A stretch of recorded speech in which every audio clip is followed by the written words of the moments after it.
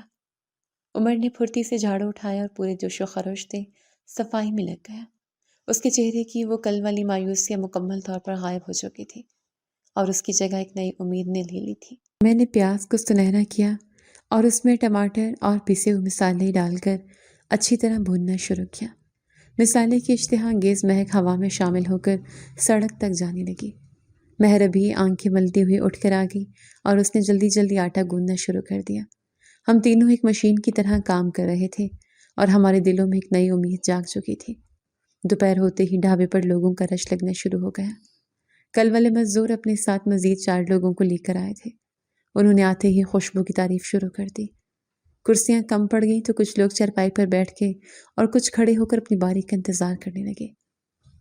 بھائی عمر، جلدی سے 2 پلیٹیں مرغی اور 4 روٹیاں لے کر آؤ۔ آج تو تمہارے ڈھابے کی خوشبو نے دور سے ہی کھینچ لیا ہے۔ ایک گاہک نے میز پر بے صبری سے ہاتھ مارتے ہوئے اونچی آواز لگائی۔ اس کے چہرے پر بھوک اور تمانیاں دونوں واضح تھیں۔ آیا بھائی جان، بس 1 منٹ دیجیے، گرما گرم روٹی اتر رہی ہے، آپ کو شکایت کا موقع نہیں ملے گا۔ عمر نے تیزی سے پلیٹوں میں سالن نکالا اور مہر کے ہاتھ سے گرم روٹیاں پکڑ کر ان کی میز پر رکھ دی۔ اس کے ماتھے پر پسینہ تھا لیکن لبوں پر مسکراہٹ تھی جو کسی بھی صورت کم نہیں ہو رہی تھی۔ میں مسلسل چولہے کے سامنے کھڑی تھی۔ آگ کی تپش سے میرا چہرہ سرخ ہو رہا تھا اور دوپٹہ پسینے سے بھیگ چکا تھا، لیکن مجھے کوئی پرواہ نہیں تھی۔ ہر بکنے والی پلیٹ میرے اندر ایک نیا اعتماد پیدا کر رہی تھی۔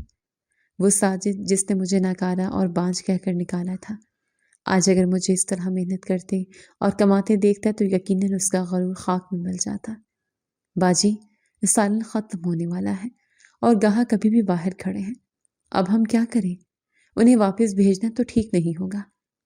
مہر نے پریشانی سے دیگچی میں جھانکتے ہوئے میرے کان میں سرگوشی کی۔ اس کے چہرے پر خوشی اور گھبراہٹ کے ملے جلے تاثرات تھے، کیونکہ اس نے کبھی اتنے گاہک نہیں دیکھے تھے۔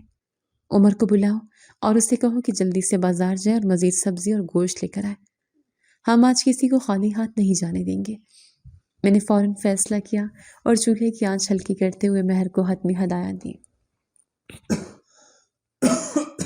میرے اندر عجیب سی طاقت آ گئی تھی جو مجھے روکنے نہیں دے رہی تھی، اور میں ہر چیلنج کا سامنا کرنے کو تیار تھی۔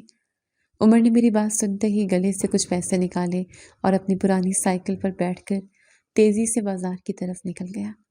جب تک وہ واپس آئے میں نے دال کا ایک نیا تڑکا تیار کر لیا تھا تاکہ جو لوگ سبزی کا انتظار نہیں کر سکتے وہ دال کھا لیں۔ شام تک ہمارا ڈھابا مکمل طور پر خالی ہو چکا تھا۔ ایک بھی روٹی یا سالن کا ایک قطرہ تک نہیں بچا تھا۔ رات کو ہم تینوں اسی بوسیدہ چرپائی پر بیٹھے تھے۔ درمیان میں پیسوں کا ایک بڑا ڈھیر لگا ہوا تھا۔ عمر نے احتیاط سے ایک ایک نوٹ گننا شروع کیا۔ اس کے ہاتھ کانپ رہے تھے اور آنکھوں میں ناقابل یقین خوشی تھی جو چھپائے نہیں چھپ رہی تھی۔ باجی، آج ہم نے پچھلے 6 مہینوں کی کمائی ایک دن میں کر لی ہے۔ یہ سب آپ کے ہاتھ کا جادو ہے، ورنہ ہم تو بھوکے مرنے والے تھے۔ عمر نے پیسے گن کر میری طرف دیکھتے ہوئے انتہائی عقیدت بھرے لہجے میں کہا۔ اس کی آواز جذبات سے بھرا گئی تھی اور وہ اپنی خوشی پر قابو پانے کی کوشش کر رہا تھا۔ یہ میرے ہاتھ کا جادو نہیں ہے عمر، یہ اللہ کا کرم ہے جس نے ایک بے سہارا عورت کے ہاتھ میں ذائقہ دے کر تمہارے رزق کا وسیلہ بنا دیا۔ اب ان پیسوں کو سنبھال کے رکھو، کل ہمیں مزید سامان لانا ہے۔ دن تیزی سے گزرنے لگے۔ ایک ہفتے کے اندر ہی ہمارے ڈھابے کی شہرت آس پاس کے تمام علاقوں میں پھیل گئی۔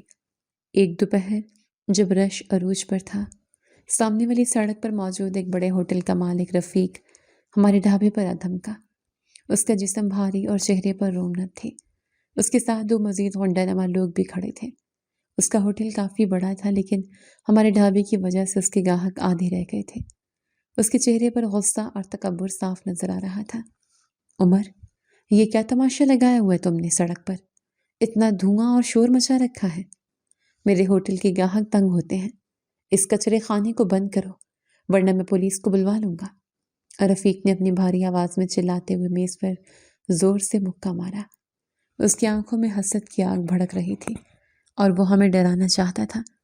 میں غریب آدمی ہوں رفیق صاحب، محنت کر کے کھا رہا ہوں، آپ میرے غریب خانے پر آ کر غصہ کیوں کر رہے ہیں؟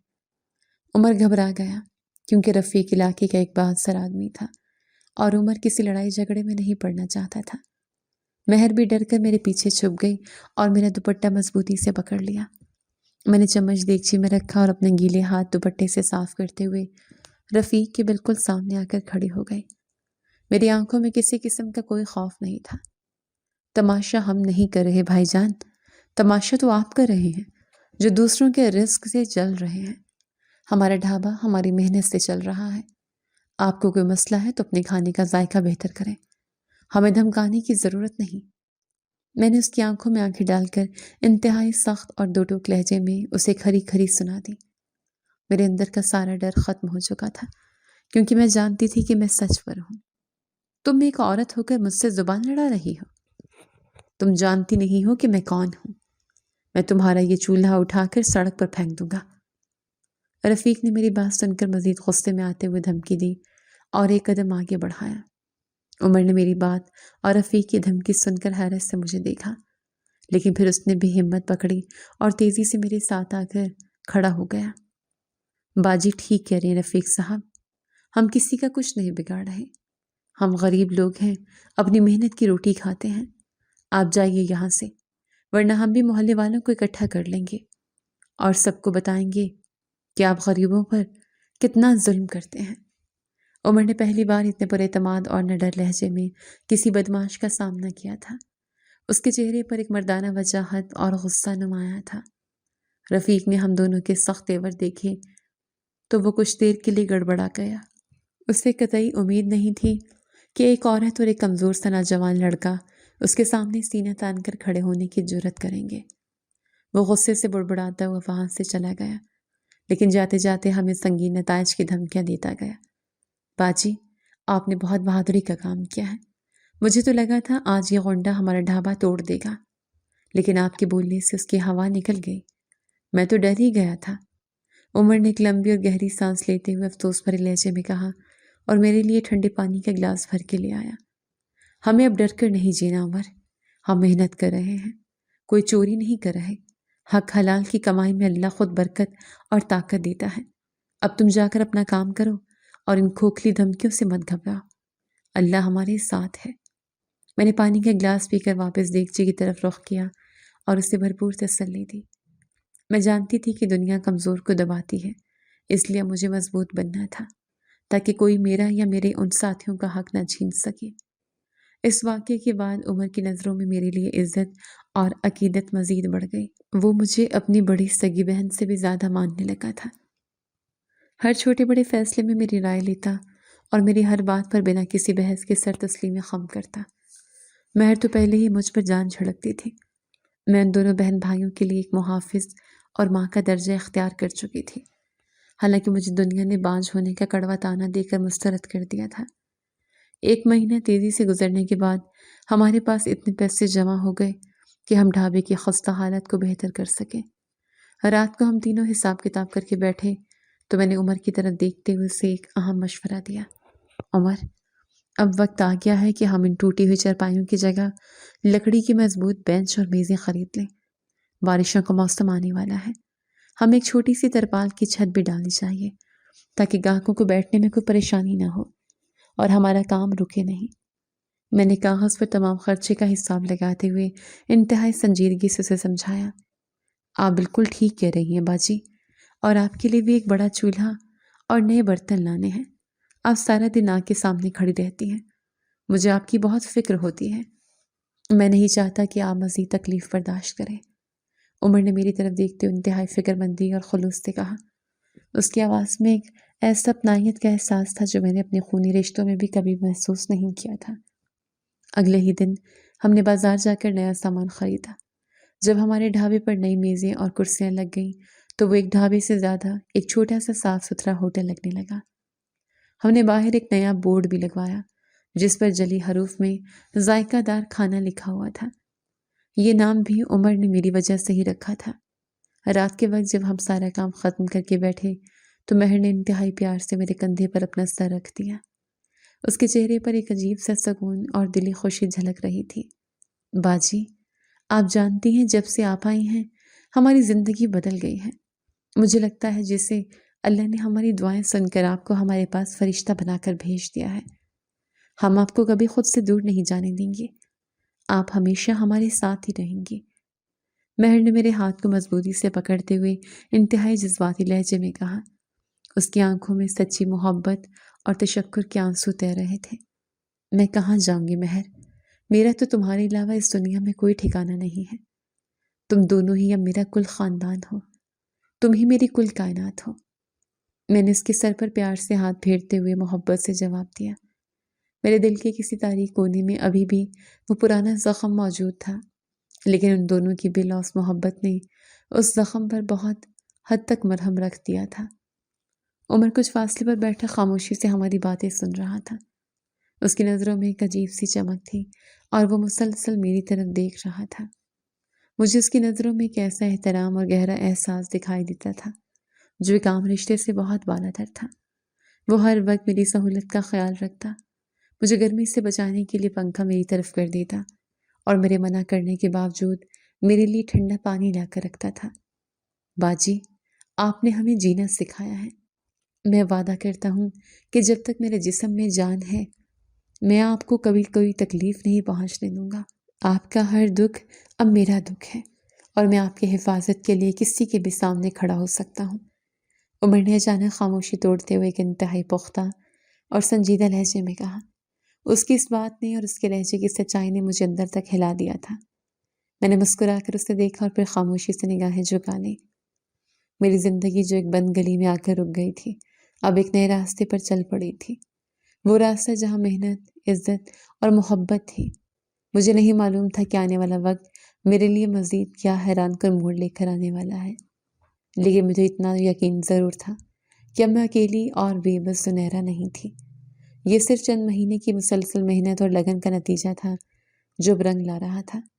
وہ چھوٹا سا خستہ حال ڈھابا جس کی ٹوٹی چرپائیوں پر میں نے پناہ لی تھی، اب ایک شاندار اور بڑے ریسٹورنٹ میں بدل چکا تھا۔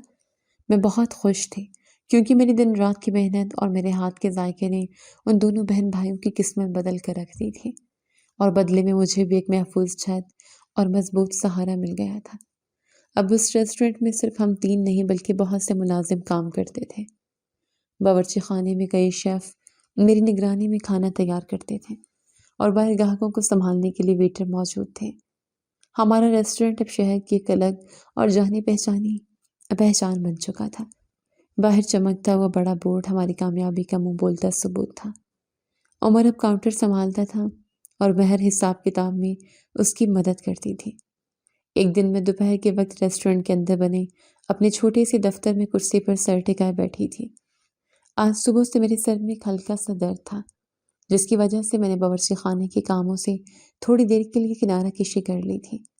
میں آنکھیں بند کی اپنے ماضی کے ان تلخ دنوں کو یاد کر رہی تھی جب میں سڑک پر مٹھی میں چند نوٹ لیے تنہا کھڑی تھی۔ باجی، کیا میں اندر آ سکتی ہوں؟ آپ کی طبیعت تو ٹھیک ہے؟ مہر نے دروازہ ہلکا سا دھکیلتے انتہائی فکر مندی سے پوچھا اور میرے قریب آ کر کھڑی ہو گئی۔ اس کی آنکھوں میں ہمیشہ کی طرح میرے لیے بے پناہ محبت اور احترام تھا۔ آج جو مہر، بس سر میں تھوڑا درد تھا اس لیے یہاں آ کر بیٹھ گئی۔ تم سناؤ، باہر کا کام کیسے چل رہا ہے؟ میں نے سیدھے ہو کر بیٹھتے ہوئے مسکرا کر اسے جواب دیا اور پانی کا گلاس اٹھا کر ایک گھونٹ پیا۔ کام تو سب اللہ کے کرم سے بہترین چل رہا ہے، لیکن مجھے آپ سے ایک بہت ضروری بات کرنی ہے اور آپ کو وعدہ کرنا ہوگا کہ آپ میری بات کا مان رکھیں گی اور کسی کو بتائیں گی نہیں۔ مہر نے میرے ہاتھ کو اپنے دونوں ہاتھوں میں تھامتے ہوئے انتہائی سنجیدہ اور التجا بھرے لہجے میں کہا۔ اس کے چہرے پر ایک عجیب سی ہچکچاہٹ تھی۔ تم جانتی ہو مہر کہ میں تم سے کچھ نہیں چھپاتی اور نہ ہی تمہاری کوئی بات ٹال سکتی ہوں۔ ٹھیک ہے، میں وعدہ کرتی ہوں نہیں بتاؤں گی۔ تم بولو کہ کیا بات ہے؟ میں نے حیرت سے اس کی طرف دیکھتے ہوئے تسلی دی اور اس کا ہاتھ ہلکا سا دبایا۔ میری ایک خواہش ہے، اگر آپ میری وہ خواہش پوری کر دیں تو میری زندگی سنور جائے گی اور ہم ہمیشہ کے لیے خاندان بن جائیں گے۔ مہر نے گہری سانس لیتے ہوئے نظریں جھکا کر کہا۔ اس کی آواز میں ایک لرزش تھی۔ تم پہیلیاں مت بجھاؤ مہر، صاف صاف بتاؤ کیا بات ہے۔ میں تمہاری ہر خواہش پوری کرنے کے لیے تیار ہوں۔ تو میرے لیے میری سگی بہنوں سے بڑھ کر ہو۔ میں نے پوری توجہ سے اس کی طرف دیکھتے ہوئے کہا اور اس کے ماتھے پر آئے بل پیچھے کیے۔ میں چاہتی ہوں کہ آپ میرے بھائی عمر سے نکاح کر لیں۔ مہر نے اچانک سر اٹھا کر میری آنکھوں میں دیکھتے ہوئے وہ بم پھوڑا جس کی مجھے قطعی امید نہیں تھی۔ اس کے الفاظ سن کر میرے ذہن میں ایک دھماکہ سا ہوا۔ یہ تم کیا کہہ رہی ہو مہر؟ ہوش میں تو ہو؟ عمر مجھ سے عمر میں چھوٹا ہے اور میں ایک طلاق یافتہ عورت ہوں۔ ہمارا کیا جوڑ ہے؟ میں نے جھٹکے سے اپنا ہاتھ چھڑواتے ہوئے شدید حیرت اور صدمے سے اس کی بات کاٹی۔ میرا دل تیزی سے دھڑکنے لگا تھا۔ کوئی بات نہیں، اگر وہ عمر میں چھوٹا ہے تو کیا ہوا؟ آپ نے ہی تو ہمیں جینا سکھایا ہے۔ آپ کو اس وقت ایک مضبوط سہارا چاہیے اور ہم سفر کی ضرورت ہے، اور عمر سے بہتر آپ کا خیال کوئی نہیں رکھ سکتا۔ میں یہی چاہتی ہوں کہ آپ ہی میری بھابھی بنیں تاکہ آپ کبھی ہم سے دور نہ جا سکے۔ مہر نے دوبارہ میرا ہاتھ پکڑتے انتہائی جذباتی اور حتمی لہجے میں کہا۔ وہ کسی بھی صورت اپنے فیصلے سے پیچھے ہٹنے کو تیار نہیں تھی۔ مہر، تم جذبات میں آ کر فیصلہ کر رہی ہو۔ تم بھول رہی ہو کہ میں کیا ہوں۔ میں نے تمہیں بتایا تھا کہ میں کبھی ماں نہیں بن سکتی۔ میری کوکھ بانجھ ہے۔ تم اپنے اکلوتے بھائی کی زندگی ایک ایسی عورت سے کیسے باندھ سکتی ہو جو اسے اولاد کی خوشی نہ دے سکے؟ میں نے اپنی سب سے بڑی خامی کو اس کے سامنے رکھتے ہوئے تلخ حقیقت بیان کی۔ میری آنکھوں میں آنسو آ گئے تھے۔ اولاد دینا یا نہ دینا اللہ کے اختیار میں ہے باجی۔ ہم نے غریبی اور بھوک دیکھی ہے۔ ہمیں اولاد کی نہیں، ایک مخلص انسان کی ضرورت ہے جو عمر کا ہاتھ تھام کر چلے، اور مجھے اس وقت بھی کوئی اعتراض نہیں تھا جب آپ سڑک پر تھی، اور آج بھی کوئی اعتراض نہیں ہے۔ مہر نے میرے آنسو صاف کرتے ہوئے انتہائی پختہ یقین کے ساتھ جواب دیا۔ اس کے لہجے کی سچائی نے مجھے لاجواب کر دیا۔ مجھے کچھ دیر سوچنے کا موقع دو مہر۔ یہ کوئی معمولی فیصلہ نہیں ہے۔ میری ایک زندگی پہلے ہی تباہ ہو چکی ہے۔ میں مزید کوئی خطرہ نہیں مول لینا چاہتی۔ میں نے سر پکڑتے ہوئے الجھن بھرے لہجے میں مہلت مانگی۔ آپ جتنا وقت چاہیں لے لیں، لیکن میں جانتی ہوں عمر آپ کو کبھی وہ دکھ نہیں دے گا جو آپ نے سہے ہیں۔ مہر نے مسکراتے ہوئے کہا اور نرمی سے دروازہ بند کر کے چلے گئے۔ اگلے چند دن میرے لیے بہت کٹھن تھے۔ میں نے عمر کی آنکھوں میں اپنے لیے وہ عزت اور تحفظ دیکھا جو ساجد کی آنکھوں میں کبھی نہیں تھا۔ وہ خاموشی سے میری ہر ضرورت کا خیال رکھتا اور مجھے ایک ملکہ کی طرح محسوس کرواتا۔ بالآخر میں نے اللہ پر توکل کرتے ہوئے اس بات کے لیے حامی بھر لی۔ میرا اور عمر کا انتہائی سادگی سے نکاح ہوا، اور کچھ دیر کے بعد ہم ایک چھوٹی سے گھر میں منتقل ہو گئے۔ شادی کے بعد عمر نے ثابت کر دیا کہ وہ واقعی میرا محافظ ہے۔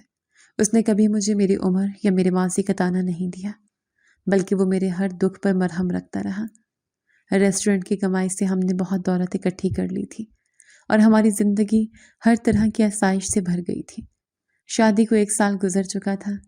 ایک دن مجھے شدید چکر آئے اور میری طبیعت خراب ہونے لگی۔ عمر گھبرا کر مجھے ہسپتال لے گیا۔ ڈاکٹر نے میرے کچھ ٹیسٹ کیے، اور جب وہ مسکراتے ہوئے کمرے میں آئی تو اس کے الفاظ نے میری دنیا ہی بدل دی۔ مبارک ہو زنیرہ، آپ ماں بننے والی ہیں۔ آپ کی رپورٹس بالکل مثبت آئی ہیں۔ ڈاکٹر نے فائل میز پر رکھتے ہوئے خوشگوار لہجے میں کہا۔ یہ کیسے ممکن ہے ڈاکٹر صاحبہ؟ مجھے تو پچھلے ڈاکٹر نے لاعلاج اور بانجھ قرار دیا تھا۔ میں تو کبھی ماں نہیں بن سکتی تھی۔ میں نے بے یقینی اور حیرت سے کانپتے ہوئے لبوں کے ساتھ پوچھا۔ میرے آنسو بے اختیار بہنے لگے تھے۔ میڈیکل سائنس اپنی جگہ، لیکن اللہ کی قدرت اور اس کے معجزوں کے آگے کوئی سائنس کام نہیں کرتی۔ بظاہر آپ کی پیچیدگیاں تھیں، لیکن اب آپ بالکل صحت مند ہیں اور ایک بچے کو جنم دینے والی ہیں۔ ڈاکٹر نے میرے کندھے پر ہاتھ رکھتے ہوئے مجھے وہ تسلی دی جس نے میری برسوں کی تشنگی بجھا دی۔ عمر نے خوشی سے سجدہ شکر ادا کیا، اور مہر نے مجھے گلے لگا کر خوب رویا۔ وقت تیزی سے گزرا، اور اللہ تعالیٰ نے مجھے چاند سے بیٹی جیسی عظیم نعمت سے نواز دیا۔ میرے گھر میں خوشیوں کی وہ رونق آئی جس کا میں نے کبھی تصور بھی نہیں کیا تھا۔ میرے ہاتھ میں میرا بچہ تھا، اور میرے پاس دولت اور عزت کی کوئی کمی نہیں تھی۔ ایک دوپہر میں ریسٹورنٹ کے VIP کیبن میں بیٹھی تھی۔ میرا بیٹا میری گود میں سو رہا تھا، اور میں حساب کی فائل دیکھ رہی تھی۔ اچانک دروازہ کھلا اور ایک شخص اندر داخل ہوا۔ میں نے نظریں اٹھائی تو میرے قدموں تلے سے زمین نکل گئی۔ سامنے ساجد کھڑا تھا۔ اس کے کپڑے میلے تھے، اور وہ کسی نوکری کی تلاش میں مینیجر سے ملنے آیا تھا۔ اس کی نظر مجھ پر اور پھر میری گود میں موجود بچے پر پڑی تو وہ بت بن گیا۔ تمہاری یہ جرت کہ تم میرے سامنے اس بچے کو لے کر کھڑی ہو، یہ کس کا بچہ ہے؟ بتاؤ مجھے۔ ساجد کی آواز میں حیرت، صدمہ اور غصہ دونوں پوری طرح شامل تھے۔ اس کا چہرہ غصے سے سرخ ہو رہا تھا۔ یہ میرا غرور ہے، میری پہچان ہے، اور اللہ کا وہ انعام ہے جو تمہاری قسمت میں کبھی تھا ہی نہیں ساجد۔ میں نے مسکراتے ہوئے اپنے بیٹے کو سینے سے لگایا اور اس کی آنکھوں میں آنکھیں ڈال کر انتہائی سکون اور طمانینت سے جواب دیا۔ میری آواز میں کوئی ڈر نہیں تھا، بلکہ ایک فاتح کا غرور تھا۔ یہ ناممکن ہے، تم تو بانجھ تھی، تم تو کبھی ماں نہیں بن سکتی تھی، یہ بچہ ضرور کسی اور کا ہے۔ ساجد نے بے یقینی سے چلاتے ہوئے میز پر ہاتھ مارا۔ اس کی آنکھوں میں اپنی شکست کا واضح رنگ تھا۔ بانجھ میری کوکھ نہیں، بانجھ تمہاری نیت تھی ساجد۔ تمہیں لگتا تھا کہ اولاد میری وجہ سے نہیں مل رہی، لیکن شاید اللہ کو تمہاری قسمت میں اولاد لکھنی ہی نہیں تھی، اور یہ اس کی طرف سے تمہارے لیے بہت سخت فیصلہ تھا۔ میں نے اپنی کرسی سے کھڑے ہو کر انتہائی کاٹدار لہجے میں اسے اس کے اوقات یاد دلائے۔ وہ شخص جو مجھے بانجھ کہہ کر گھر سے دھکے دے کر نکال چکا تھا، آج میری چوکھٹ پر کھڑا اپنی بے بسی اور ذلت کا تماشا دیکھ رہا تھا۔ مجھے معلوم ہوا تھا کہ اس نے دوسری شادی کی تھی، لیکن ابھی تک اللہ تعالیٰ نے اسے اولاد کی نعمت سے نہیں نوازا تھا۔ وہ در در کی ٹھوکریں کھا رہا تھا اور نوکری کے لیے میرے ہی ریسٹورنٹ میں آ کھڑا ہوا تھا۔ ساجد نظریں جھکائے وہاں سے ایسے نکلا جیسے اس کا سارا وجود راکھ ہو چکا ہو۔ اس کی وہ ذلت دیکھ کر میرے دل میں کوئی رحم نہیں آیا، کیونکہ اس نے اس وقت رحم نہیں کیا تھا جب میں سڑک پر تنہا تھی۔ اس واقعے کے بعد میری زندگی میں مزید خوشیاں آئیں۔ اللہ نے مجھے 2 بیٹیوں جیسی رحمت سے بھی نواز دیا۔ اب میرے پاس اللہ کی دی ہوئی ہر چیز تھی، دولت، پیسہ، ریسٹورنٹ، شوہر کا پیار اور میری گود میں کھیلتی میری اولاد۔ اللہ تعالیٰ نے مجھے ہر اس چیز سے نواز دیا تھا جس کے لیے میں ترستی تھی۔ میرا سفر جو ایک ٹوٹی ہوئی چارپائی اور مٹھی میں دیے چند نوٹوں سے شروع ہوا تھا، آج ایک سلطنت پر آ کر مکمل ہوا تھا۔ انسان کو کبھی بھی دوسرے انسان کی خامیوں پر طعنہ دے کر اسے بے آسرا نہیں چھوڑنا چاہیے۔ زندگی اور موت، عزت اور ذلت، اولاد اور رزق، یہ سب صرف اور صرف اللہ کے ہاتھ میں ہے۔ جب انسان کسی کو ٹھکراتا ہے تو اللہ اسے سنبھال لیتا ہے اور پھر اسے اس مقام پر لا کھڑا کرتا ہے جہاں ٹھکرانے والے خود اس کے محتاج ہو جاتے ہیں۔ صبر، محنت اور اللہ کی ذات پر پختہ یقین ہی وہ کنجیاں ہیں جو ناممکن کو بھی ممکن بنا دیتی ہیں، اور میری کہانی اس سچائی کا زندہ ثبوت ہے۔